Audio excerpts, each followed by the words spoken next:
Highways Amarnath capital மார்ட் academy. யாரும் முன்னேறாமல் மாறி மாறி காலை இழுக்கும் தவளை கதையாக மாறிய பேங்க் நிஃப்டி ஸ்டாக்ஸ். ஸோ பார்த்தீங்கன்னா 2 நாளாக விட்டு தான் இருக்குது. ஸோ நேற்று எல்லாம் பார்த்தீங்கன்னாக்கா ஹெச்டிஎஃப்சி பேங்க்கு, ஸ்டேட் பேங்க் வந்து காலைல வாரினது. ஐசிஐசிஐ பேங்க், ஆக்சிஸ் பேங்க் வந்து கொஞ்சம் தாக்கு பிடிச்சது. இன்றைக்கி பார்த்தீங்கன்னாக்கா நேற்று நீ பண்ணாலும் இன்றைக்கி என்ன பண்ணுற அப்படின்ற மாதிரி ஐசிஐசிஐ பேங்க்கும் ஆக்சிஸ் பேங்க் வந்து காலை வாரினுச்சு. ஹெச்டிஎஃப்சி அண்ட் ஸ்டேட் பேங்க் வந்து கொஞ்சம் பாசிட்டிவிட்டி காட்டுனுச்சு. ஸோ மாறி மாறி இவங்க பண்ணிட்டு இது பார்த்தீங்கன்னாக்கா பேங்க் நிஃப்டிக்கு பிரச்சனை, மொத்தத்தில் நிஃப்டிக்கு பிரச்சனை. அல்டிமேட்டாக பார்க்கும்போது அவங்களுக்கும் எனக்கும் பிரச்சனை. ஸோ இதுதான் நடந்துகிட்டு இருக்குது. ஸோ இதனால் வந்து செபிக்கு சொல்கிறது என்னன்னாக்கா, தயவுசெய்து பேங்க் நிஃப்டியை கலைச்சிடுங்க அப்படின்றது தான். ஸோ இது வந்து ஆதங்கமாக தவிர நடக்கிற காரியம் கிடையாது. எப்படியா நம்ம ஆதங்கத்தை சொல்லித்தானே ஆகணும். ஓகே, மார்க்கெட் ஸ்டாட்டிஸ்டிக்கள் பார்த்துட்டு நம்ம வீடியோக்குள்ளே போகலாம். ஸோ இன்றைக்கி 2801 ஸ்டாக்ஸ் ட்ரேட் ஆனதில் 1074 ஸ்டாக் பாசிட்டிவாகவும், 1645 ஸ்டாக் நெகட்டிவாகவும், 82 ஸ்டாக் வந்து அன்சேஞ்சாகவும் முடிஞ்சிருக்கேன். ஸோ இன்றைக்கி பார்த்தீங்கன்னாக்கா even mid cap, small cap, micro cap கூட வந்து சரியாக பெர்ஃபார்ம் பண்ணல. நேற்று மாதிரி அதுவும் இன்றைக்கி வந்து கொஞ்சம் சிக்னிஃபிகண்ட் ரெட்டாக தான் இருந்தது. அது எல்லாமே வந்து நம்ம சார்ட்டில் பார்க்கலாம். ஸோ வீடியோக்குள்ளே போகலாம். ஸோ இங்கே பார்த்தீங்கன்னாக்கா இன்றைக்கி ஐசிஐசிஐ பேங்க் வந்து -0.757%, ஆக்சிஸ் பேங்க் வந்து 0.56%. சொல்லி வச்ச மாதிரி ஒரே பர்சன்டேஜில் 2 பேருமே நெகட்டிவ். ஹெச்டிஎஃப்சி பேங்க் வந்து கொஞ்சம் positivity, state bank positivity. So நேற்று இது அப்படியே உள்டாவாக இருந்தது. ஸோ இதை தான் வந்து மாற்றி மாற்றி பண்ணிட்டு இருக்கிறானுங்க. மொத்தத்தில் வந்து பேங்க் நிஃப்டியும் நம்மளையும் உயிரெடுத்துட்டு இருக்கிறானுங்க. இது மாறினா தான் வந்து அடுத்த கட்ட நகர்வு அப் நோக்கி போகுன்றதில் எந்த மாற்று கருத்தும் கிடையாது. நாளைக்கு வேறு ஹாலிடே. ஸோ ஜியோபொலிட்டிக்கல் எதுவும் நடக்கலைனாக்கா அப்புறம் ஃப்ரைடே ஒரு நாள் தான் இருக்குது. ஈவன் நேற்று வீடியோவில் சொல்லியிருந்தேன். ஸோ ஹாலிடே இருக்குது, தென் ஒரு நாள் தான், தென் எகெயின் 2 நாள் ஹாலிடே வருது அப்படின்ட்டு. ஸோ நம்ம மார்க்கெட் பொறுத்த வரைக்கும் வந்து ஒரு மண்டேக்கு மட்டும் தான் ஓரளவுக்கு டைரக்ஷன் கிடைக்குன்ற மாதிரி ஒரு சுச்சுவேஷன். பட் இதே மற்ற மார்க்கெட்லாம் பார்க்கும்போது கொஞ்சம் க்ரீனியாக இருக்குது. ஸோ நமக்கு அது பார்க்கும்போது கொஞ்சம் பொறாமையாக தான் இருக்குது. என்ன பண்ணுறது, சில டைம் வந்து மார்க்கெட் கோரிலேட் ஆகாது. ஸோ அதுதான் எதார்த்தம். ஓகே, நிஃப்டிக்குள்ளே போய் பார்க்கலாம். ஸோ நிஃப்டி இன்றைக்கி பார்த்தீங்கன்னாக்கா இன்றைக்கி எக்ஸ்பைரி மாதிரியே தெரியல. ஏதோ வந்து முகூர்த்த ட்ரேடிங்கில் கூட வந்து கொஞ்சம் வாலட்டிலிட்டி இருக்கும். அது கூட இல்லாமல் மாதிரி வந்து மொத்த நாளுமே வந்து ரொம்ப போரிங்காக இருந்தது மார்க்கெட்டு. ஈவினிங் வந்து ஃப்ரெண்டுக்கு ஃபோன் பண்ணதுமா அவன் சொன்னான், இந்த பொழப்பை பார்க்குறதுக்கு காலையிலேருந்து இதில் போய் உட்காந்துருக்கணுமா அப்படின்ற மாதிரி இருந்தது சொன்னான். ஸோ அது அவனுக்கு மட்டும் சொல்லிட்டோம், இல்லை எனக்கும் சேர்த்து சொன்னான்னு தெரியல. அப்படி தான் இருந்தது மார்க்கெட். ஸோ டோட்டலாக பார்க்கும்போது வந்து நிஃப்டி வந்து 80 பாயிண்ட்டு தான். ஸோ அப் அண்ட் டவுன் மொத்தம் மூமெண்ட்டே அவ்வளோதான். அப்படியே வந்து வரிச்சு முடிச்சுட்டானுங்க. கடைசியில் வந்து ஃப்ளாட்டாக பார்த்தீங்கன்னாக்கா 4.57% பாசிட்டிவ் வந்து முடிஞ்சிருக்கு. ஸோ இதனுடைய ஓவரால் ட்ரெண்ட் அப்படி பார்க்கும்போது ஸ்டில் வந்து நிஃப்டி பொறுத்த வரைக்கும் எந்த ஒரு நெகட்டிவிட்டி ஃபார்ம் ஆகலை. So within that consolidation range அந்த 24,024,450. ஸோ இந்த ரேஞ்சுக்குள்ளேயே இருக்கிறதுனால வந்துட்டு ஸோ நீ மேலே போகலன்னா கூட வந்து அட்லீஸ்ட் நெகட்டிவ் இல்லாமல் இருக்கிறது வந்து ஒரு நிஃப்டியை பொறுத்த வரைக்கும் ஒரு பாசிட்டிவான அம்சமாக எடுத்துக்கலாம். பட் இதே வந்து நம்ம பேங்க் நிஃப்டி பார்க்கும்போது கொஞ்சம் நிலைமை வந்து கவலைக்கிடமாக தான் இருக்குது.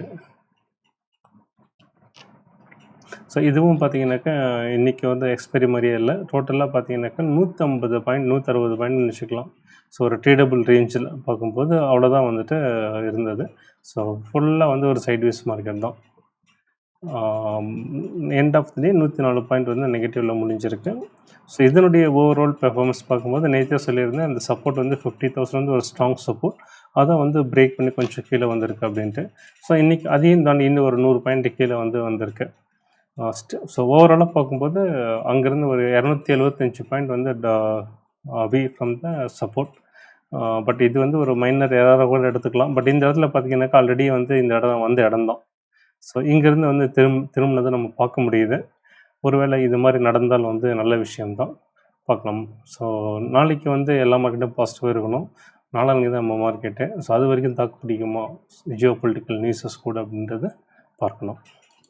ஸோ இதனுடைய ஓவரால் ட்ரெண்டு பார்த்தாச்சு. தென் வந்து நம்ம mid and small 400 mid cap and small கேப்பை உள்ளடக்கிய அந்த சிங்கிள் இண்டெக்ஸ் முக்கியமான இண்டெக்ஸ். ஸோ இதுவும் பார்த்தீங்கன்னாக்கா பெருசாக சொல்லிக்கிற மாதிரி கிடையாது. Total 150 point.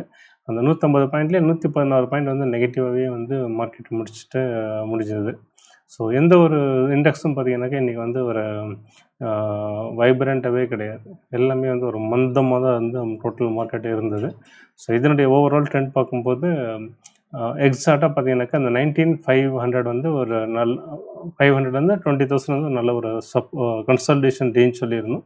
ஸோ இன்றைக்கி கிட்டத்தட்ட பார்த்தீங்கன்னாக்கா அந்த ரேஞ்சு அந்த கரெக்டாக அந்த கன்சாலிடேஷன் ரேஞ்ச் பாட்டம், அதாவது சப்போர்ட் வந்து டச் பண்ணிவிட்டு முடிஞ்சிருக்கு. கிட்டத்தட்ட அந்த சப்போர்ட் லைனில் எட்ஜ் இருக்கிற மாதிரி தான். ஒரு 70 பாயிண்ட் தள்ளி இருந்தால் கூட வந்து ஸ்டில் வந்து அன்றைக்கி டச் பண்ணுறது பார்க்கும்போது எட்ஜ் இருக்கிற மாதிரி தான் பார்க்கலாம். பட் ஸ்டில் எந்த ஒரு ஸ்ட்ராங் நெகட்டிவிட்டி சொல்ல முடியாது. இன்றைக்கி யூஎஸ் மார்க்கெட்டு நல்லா பாசிட்டிவாக இருந்தது, நாளைக்கும் யூஎஸ் மார்க்கெட்டில் பாசிட்டிவாக இருந்ததுனாக்கா அட்லீஸ்ட் எருமை மேலே பெஞ்ச மழை மாதிரி இல்லாமல் வந்து மார்க்கெட் கொஞ்சம் பாசிட்டிவ் வரதுக்கு சான்சஸ் இருக்குது. பார்க்கலாம் எப்படி இருக்குது அப்படின்ட்டு. ஸோ நம்முடைய பெரிய யூஎஸ் மார்க்கெட் பற்றி பார்ப்போம். ஸோ இன்றைக்கி பார்த்தீங்கன்னாக்கா இந்த வீடியோ ரெக்கார்ட் பண்ணுற டைமில் வந்துட்டு யூஎஸ் மார்க்கெட் எல்லாமே வந்து கொஞ்சம் நல்லா கொஞ்சம் க்ரீனாக தான் இருக்குது. டவ் வந்து 184 பாயிண்ட்ஸ், S&P 500 வந்து 10 பாயிண்ட்ஸ் அண்ட் நாஸ்டாக் வந்து -34 பாயிண்ட்.